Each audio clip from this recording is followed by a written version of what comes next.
এই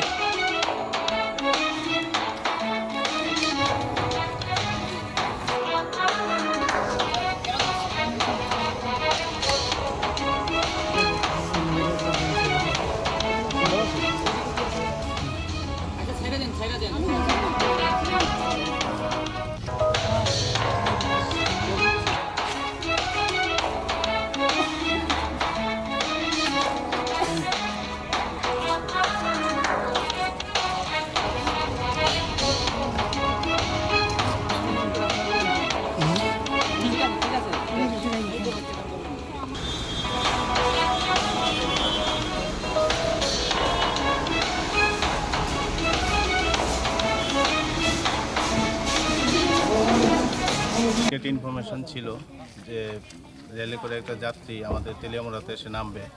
তো এখানে সেই ইনফরমেশনের বেসিসে আমরা স্টাফ নিয়ে এখানে পেতে থাকি।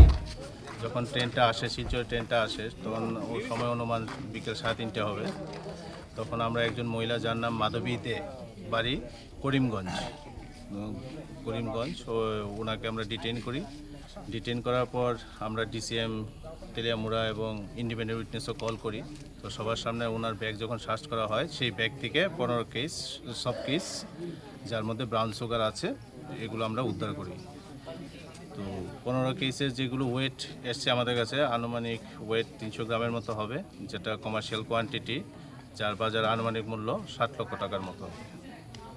স্যার, এই ব্যাপারে মানে জিআরপি তরফ থেকে কোনো সাহায্য পাওয়া গেছে?